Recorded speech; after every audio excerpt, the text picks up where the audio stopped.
Hello बच्चों, good morning. तो आज हम बिहार बोर्ड का हिंदी चैप्टर नंबर 4 कवर करेंगे। तो चैप्टर कवर करने से पहले हम आपको बता दें, चैप्टर का नाम है नाखून क्यों बढ़ते हैं। यह ललित निबंध है और इसका राइटर का नाम अगर हम ले तो हजारी प्रसाद द्विवेदी है। तो हमारा कहना यह है कि चैप्टर स्टार्ट करने से पहले हम आपको यह बता दें कि इसमें कुछ टोटल चैप्टर 24 है।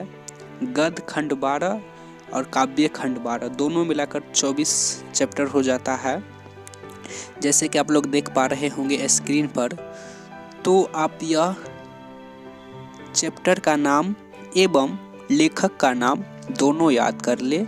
साथ में ही आप यह भी याद कर ले, जैसे कि अब विश्व के दांत कहानी हो गया, भारत से हम क्या सीखे भाषण हो गया। ठीक इसी तरह से इसका ये भी लिख ले, क्योंकि 8 से 10 नंबर तक ऑब्जेक्टिव के रूप में परीक्षा में पूछा जाता है, तो आप याद कर ले। उसके बाद हम बात करेंगे हजारी प्रसाद द्विवेदी द्वारा हिंदी साधारण जनता की भाषा के बारे में कुछ लिखा, तो हम ये भी पढ़कर आपको बता रहे हैं। तो पहले आप ऑब्जेक्टिव याद कर ले। ये चैप्टर का नाम 24 और उस चैप्टर के नाम के साथ साथ इसका लेखक का नाम भी याद कर ले। निबंध में 10 नंबर का पूछा जाता, फिर बाद में नहीं बोलिएगा कि हमको नहीं बताए सर आप। ठीक है, याद कर लो, 10 नंबर का सवाल है। तो हजारी प्रसाद द्विवेदी द्वारा यह भाषण आपको हम पढ़ के सुनाते हैं। 2 लाइन का है, तो आप सुनिए 2 मिनट। हिंदी साधारण जनता की भाषा है। जनता के लिए उसका जन्म हुआ था और जब तक वह अपने को जनता के काम की चीज बनाए रहेंगी, जनचित्त में आत्मबल का संचार करती रहेगी, तब तक उसे किसी से डर नहीं है। वह विरोधों और संघर्षों के बीच ही पली है। वह किसी राजशक्ति की उंगली पकड़कर यात्रा तय करने वाली भाषा नहीं है।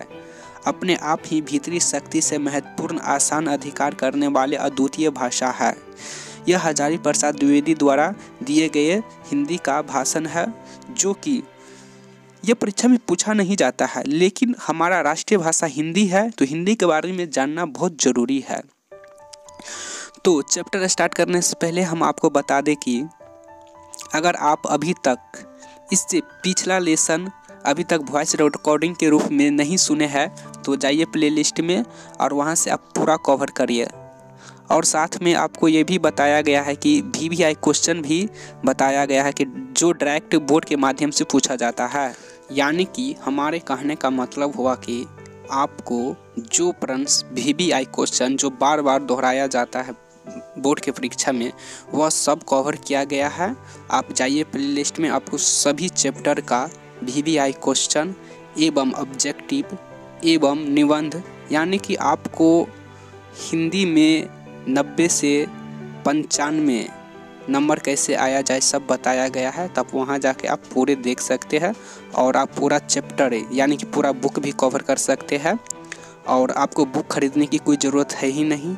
हम सारा NCERT बुक कवर किए हुए हैं, जो कि बिहार बोर्ड में 80% से भी ज़्यादा NCERT से ही पूछा जाता है, इसलिए हम वहाँ पर सारा बुक कवर किए हुए NCERT से।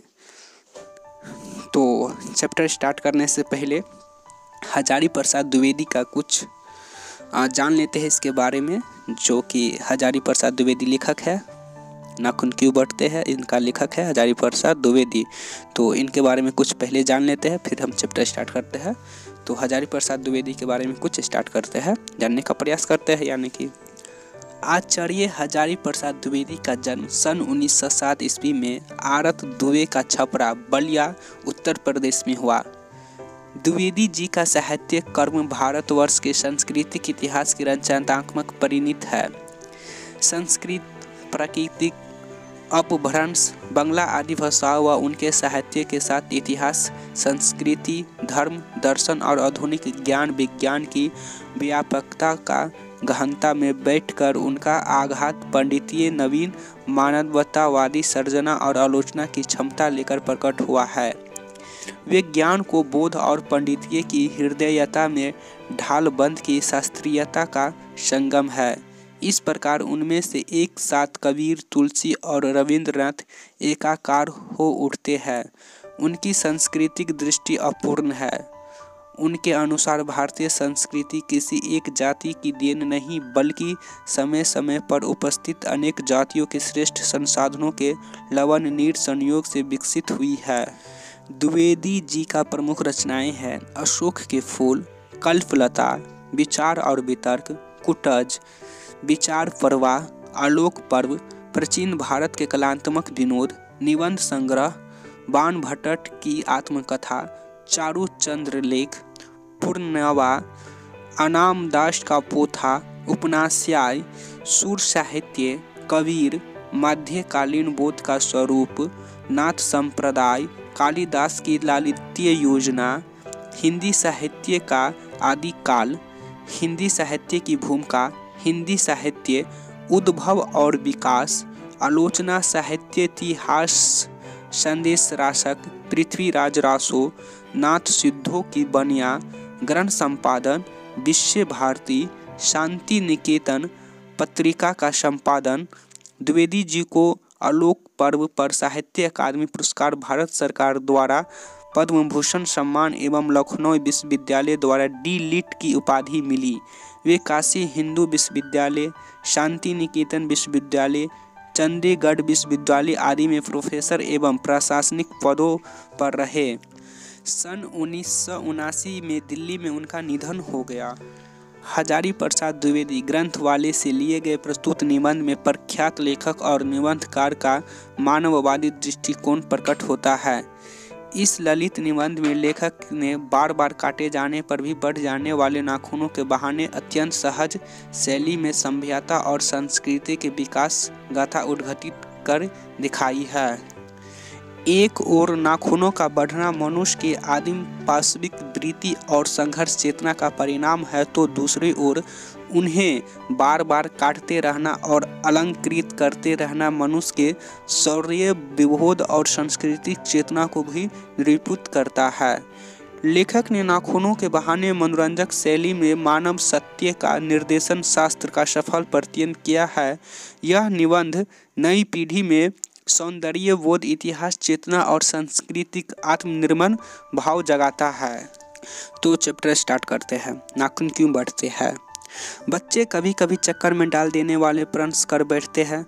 अल्पज्ञ पिता बड़ा दयनीय जीव होता है। मेरी छोटी लड़की ने जब उस दिन पूछ दिया कि आदमी के नाखून क्यों बढ़ते हैं, तो मैं कुछ सोच नहीं सका। हर तीसरे दिन नाखून बढ़ जाते हैं। बच्चे कुछ दिन तक अगर उन्हें बढ़ने दे तो माँ बाप अक्सर उन्हें डांटा करते हैं, पर कोई नहीं जानता है कि ये अभागी नाखून क्यों इस प्रकार बढ़ा करते हैं। डांट दीजिए, वे चुपचाप दंड स्वीकार कर लेंगे, पर निर्जलज अपराधी की भांति फिर छूटते ही सींध पर हाजिर। आखिर ये इतने बहिया क्यों है? कुछ लाख ही वर्षों की बात है, जब मनुष्य जंगली था, वनमानुष जैसा, उसे नाखून की जरूरत थी। उसकी जीवन रक्षा के लिए नाखून बहुत जरूरी थी। असल में वही उसके अस्त्र शस्त्र थे। दांत भी थे, पर नाखून के बाद ही उनका स्थान था। उन दिनों उन्हें सुझाना पड़ता था, प्रतिद्वंदियों को बरछना पड़ता था। नाखून उसके लिए आवश्यक अंग था। फिर धीरे धीरे वह अपने अंग से बाहर की वस्तुओं का सहारा लेने लगा। पत्थर के ढेले और पेड़ की डाली का काम में लाने लगा। रामचंद्र जी की वानरों सेना के पास ऐसे ही अस्त्र थे। उसने हड्डियों को भी हथियार बनाए। इन हड्डी के हथियारों में सबसे मजबूत और सबसे ऐतिहासिक था देवताओं के राजा का वज्र, जो दधीचि मुनि की हड्डियों से बना था। मनुष्य और आगे बढ़ा, उसने धातु के हथियार बनाए। उनके पास लोहे के अस्त्र और शस्त्र थे। वे विजय हुए। देवताओं के राजा तक को मनुष्य के राजा की इसलिए सहायता लेनी पड़ती थी कि मनुष्य के पास लोहे के अस्त्र थे। असुरों के पास अनेक विद्याएं थे, पर लोहे के अस्त्र नहीं थे। शायद घोड़े भी नहीं थे। आर्यों के पास ये दोनों चीज थे। आर्य विजय हुए। फिर इतिहास अपनी गति से बढ़ता गया। नाग हारे, संपूर्ण हारे, यक्ष हारे, गवर्ध हारे, असुर हारे, राक्षस हारे। लोहे के अस्त्रों ने बाजी मार ली। इतिहास आगे बढ़ा। पतीले वाले बंदूकों ने, कारतूसों ने, तोपों ने, बमों ने, बम वर्षक वायुयानों ने इतिहास को किस कीचड़ भरे घाट तक घसीटा है, यह सबको मालूम है। नकधर मनुष्य अब एटम बम पर भरोसा करके आगे की ओर चल पड़ा है, पर उसके नाखून अब भी बढ़ रहे हैं। अब भी प्राकृतिक मनुष्य को उसके भीतर वाले अस्त्र से वंचित नहीं कर रहे हैं। अब भी वह याद दिला रहे हैं कि तुम्हारे नाखून को भुलाया नहीं जा सकता। तुम वही लाख वर्ष के पहले के नख दंत वाले जीव हो और पशु के साथ एक ही सतह पर विचरण करने वाले और चरने वाले।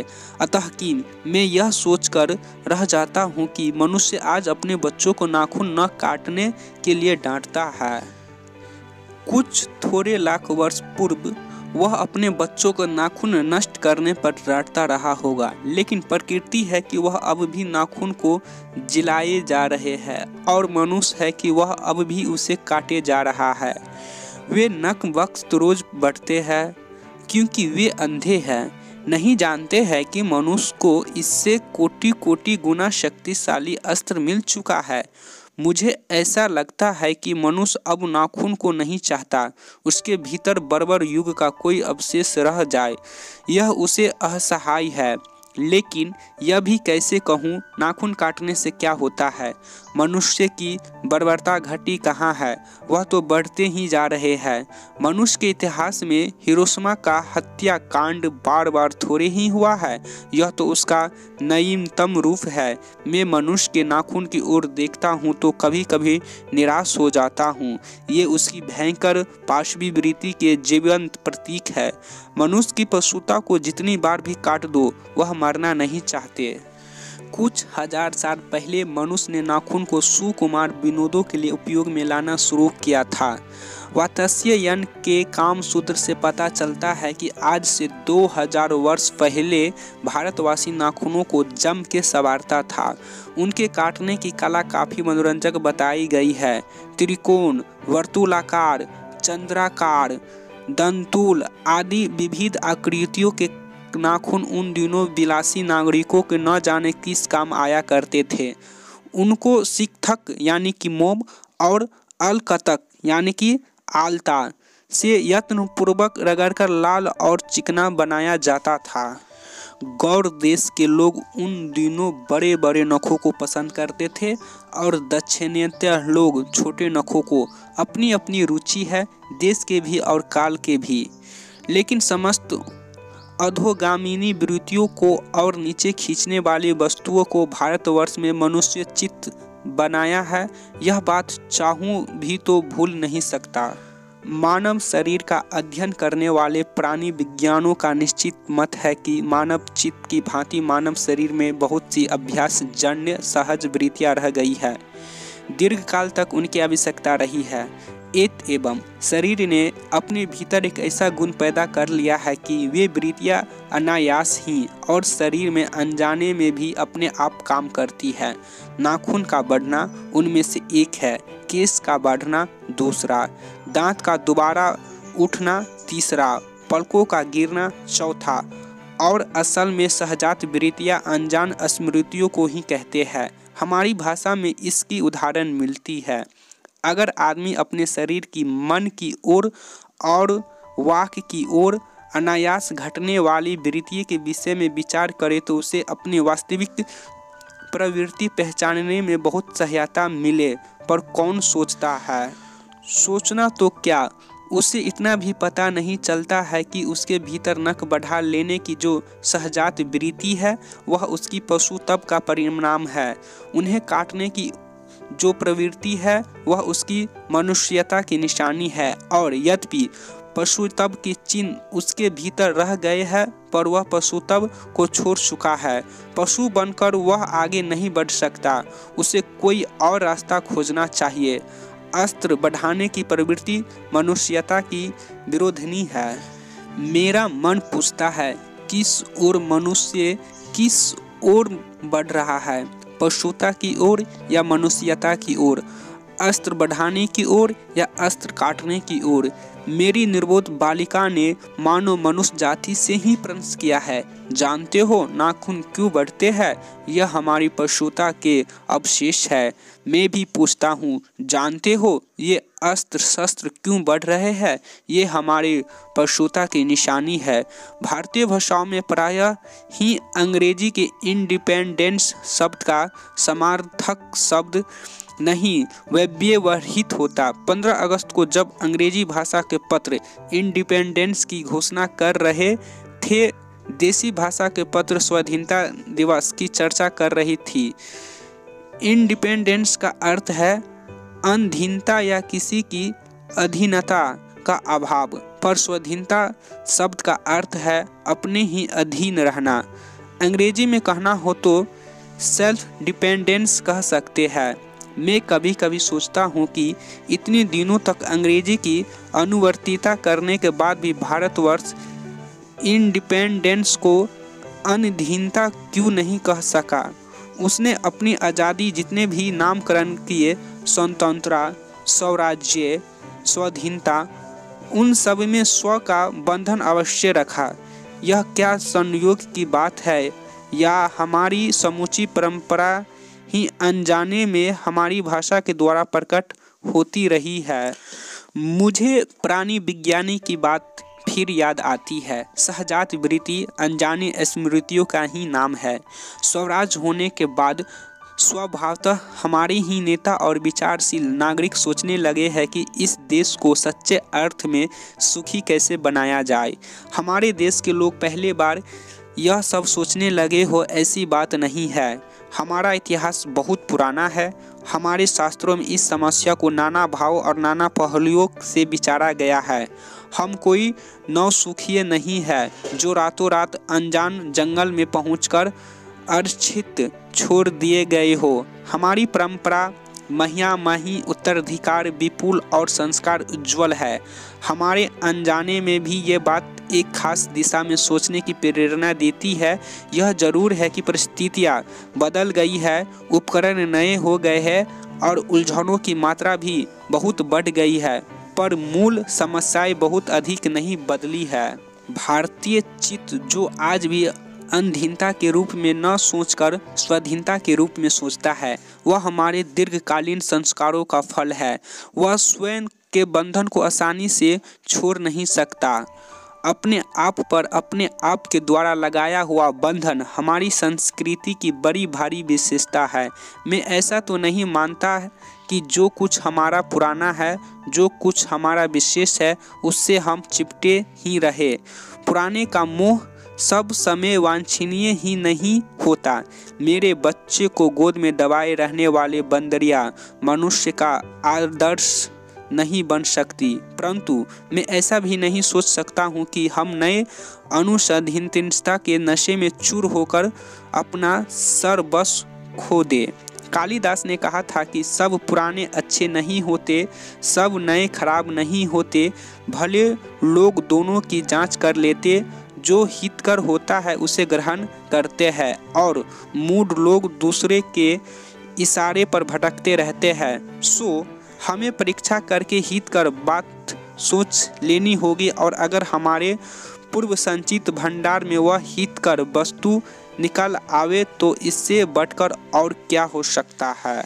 जातियाँ इस देश में अनेक आए हैं, लगड़ते झगड़ते भी रहे हैं, फिर प्रेम पूर्वक बस भी गए हैं। सभ्यता की नाना सीढ़ियों पर खड़े और नाना ओर मुख करके चलने वाले इन जातियों के लिए एक सामान्य धर्म खोज निकालना कोई सहज बात नहीं थी। भारतवर्ष के ऋषियों ने अनेक प्रकार से इस समस्या को सुलझाने की कोशिश की थी, पर एक बात उन्होंने लक्ष्य की थी, समस्त वर्णों और समस्त जातियों का एक सामान्य आदर्श भी है, वह है अपने ही बंधनों से अपने को बांधना। मनुष्य पशु से किस बात से भिन्न है? आहार, निद्रा आदि पशु सुलभ स्वभाव उसके ठीक वैसे ही है जैसे अन्य प्राणियों की, लेकिन वह फिर भी पशु से भिन्न है। उसमें संयम है, दूसरे के सुख दुख के प्रति संवेदना है, श्रद्धा है, तप है, त्याग है वह मनुष्य के स्वयं के उद्भावित बंधन है। इसलिए मनुष्य झगड़े डंटे को अपना आदर्श नहीं मानता। गुस्से में आकर चढ़ दौड़ने वाले अविवेकी की बुरा समझता है और वचन, मन और शरीर से किए गए असत्य चरण को गलत आचरण मानता है। यह किसी भी जाति या वर्ण या समुदाय का धर्म नहीं है, यह मनुष्य मात्र का धर्म है। महाभारत में इसलिए निर्वैर भाव, सत्य और अक्रोध को सब वर्णों का सामान्य धर्म कहा है। एतद्धि वेतेतम श्रेष्ठम सर्वभूतेषु भारत निर्मरता महाराज सत्यम क्रोध एव च। अनियंत्र, इसमें नियंत्रण दानशीलता को भी गिनाया गया है। गौतम ने ठीक ही कहा था कि मनुष्य की मनुष्यता यही है कि वह सबके सुख दुख को सहानुभूति के साथ देखता है। यह आत्मनिर्मित बंधन ही मनुष्य को मनुष्य बनाता है। अहिंसा, सत्य और अक्रोध मूलक धर्म का मूल उत्स यही है। मुझे आश्चर्य होता है कि अनजान में भी हमारी भाषा में यह भाव कैसे रह गया है, लेकिन मुझे नाखून के बढ़ने पर आश्चर्य हुआ था। अज्ञान सर्वत्र आदमी को पछाड़ता है और आदमी है कि सदा उससे लोहा लेने को कमर कसे है। मनुष्य को सुख कैसे मिलेगा? बड़े बड़े नेता कहते हैं वस्तुओं की कमी है और मशीन बैठाओ और उत्पादन बढ़ाओ और धन की वृद्धि करो और बड़ा उपकरणों की ताकत बढ़ाओ। एक बूढ़ा था, उसने कहा था बाहर नहीं भीतर की ओर देखो, हिंसा को मन से दूर करो, मिथ्या को हटाओ, क्रोध और द्वेष को दूर करो, लोक के लिए कष्ट सहो, आराम की बात मत सोचो, प्रेम की बात सोचो, आत्मशोधन की बात सोचो, काम करने की बात सोचो। उसने कहा प्रेम ही बड़ी चीज है क्योंकि वह हमारी भीतर है। उच्च श्रृंखलता पशु की प्रवृत्ति है, स्वयं का बंधन मनुष्य का स्वभाव है। बूढ़े की बात अच्छी लगी या नहीं पता नहीं, उसे गोली मार दी गई। आदमी के नाखून बढ़ने की प्रवृत्ति की हावी हुई। मैं हैरान होकर सोचता हूँ बूढ़े ने कितनी गहराई में बैठकर मनुष्य की वास्तविक चारित्र्यता का पता लगाया था। ऐसा कोई दिन आ सकता है जबकि मनुष्य के नाखूनों का बढ़ना बंद हो जाएगा। प्राणी शास्त्रियों का ऐसा अनुमान है कि मनुष्य का अनावश्यक अंग उसी प्रकार झड़ जाएगा जिस प्रकार उसकी पूंछ झड़ गई है। उस दिन मनुष्य की पशुता भी लुप्त हो जाएगी। शायद उस दिन वह मारना शास्त्रों का भी प्रयोग भी बंद कर देगा। जब तक इस बात से छोटे बच्चों को परिचित करा देना वांछनीय जान पड़ता है कि मनुष्य की अपनी इच्छा है, अपना आदर्श है। बृहत्तर जीवन में अस्त्र शस्त्रों को बढ़ाने देना मनुष्य की अपनी इच्छा की निशानी है और उनकी बाढ़ को रोकना मनुष्यत्व का तगाजा है। मनुष्य में जो घृणा है, जो अनायास बिना सिखाए आ जाते हैं, वह पशुत्व का घोषक है। और अपने को संयत रखना, दूसरे के मनोभाव का आदर करना मनुष्य का स्वधर्म है। बच्चे यह जाने तो अच्छा हो कि अभ्यास और तप से प्राप्त वस्तुएं मनुष्य की महिमा को सूचित करती है। सफलता और चरित्रता में अंतर है। मनुष्य मारना शास्त्रों के संचयन से, ब्राह्म उपकरणों से, बाहुमूल्य से उस वस्तु को पा भी सकता है जिसे उसने बड़े आडंबर के साथ सफलता मान दे रखा है। परंतु मनुष्य के चरित्रता प्रेमी में है, मित्री में है, त्याग में है, अपने को सबके मंगल के लिए निवेश भाव से दे देने में है। नाखूनों का बढ़ना मनुष्य की उस अंध सहजात वृत्ति का परिणाम है जो उसके जीवन में सफलता ले आना चाहते हैं। उसको काट देना उस स्वयं निर्धारित आत्मबंधन का फल है जो उसे चरित्रता की ओर ले जाती है। कम वक्त नाखून बढ़ते हैं तो बढ़े, मनुष्य उन्हें बढ़ने नहीं देगा।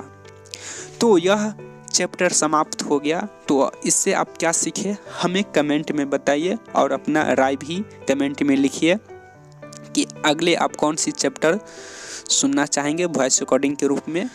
तो इसमें टोटल 15-16 प्रश्न है, तो सभी याद करने की कोई ज़रूरत है ही नहीं। इसमें से सिर्फ 5 से 6 ऐसा क्वेश्चन है जो VBI है, वही 5-6 क्वेश्चन इधर से उधर और इस साल से उस साल करके उलट फुलट करके पूछता रहता है, तो सभी याद करने की कोई ज़रूरत है ही नहीं।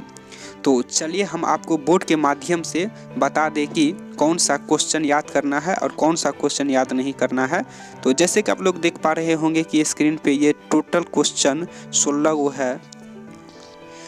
तो इसमें से वैसे हम बोर्ड के माध्यम से आपको 16 क्वेश्चन को आप आंसर बताएंगे, लेकिन जो 5 या 6 कह ले VBI क्वेश्चन है सिर्फ उसी को याद करना है, क्योंकि बिहार बोर्ड में यही 6 क्वेश्चन या 5 क्वेश्चन को बार बार पूछा जाता है, कभी इस साल कभी उस साल कभी साल गैपिंग कर करके पूछता है। तो सभी याद करने में समय भी बर्बाद होगा, तो अगर समय बर्बाद होने से भी कोई फ़ायदा है नहीं। तो उससे हम बोर्ड के माध्यम से आपको सभी क्वेश्चन बताएंगे, लेकिन जो VBI क्वेश्चन है वह उस पर ज़्यादा फोकस करेंगे। और आपको प्लेलिस्ट में जाना है, प्लेलिस्ट के हिंदी NCERT करके प्लेलिस्ट बना हुआ है इसी चैनल में, तो आप वहां पर जाइए और बोर्ड के माध्यम से आप VBI क्वेश्चन देख सकते हैं और ऑब्जेक्टिव भी वहां मिल जाएगा प्लेलिस्ट में, और आपको सभी कुछ मिल जाएगा।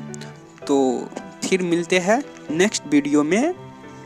उससे पहले हम आपको एक चीज़ और बता दे रहे हैं कि जैसे कि आप लोग देख पा रहे होंगे कि इसमें से कुछ पाठ के आसपास हो गया, भाषा की बात हो गई, और ये सब पूछा नहीं जाता है, तो उतना दिमाग लगाने का कोई ज़रूरत भी नहीं। अगर आप इसे एक बार पढ़ना चाहते हो तो पढ़ सकते हैं।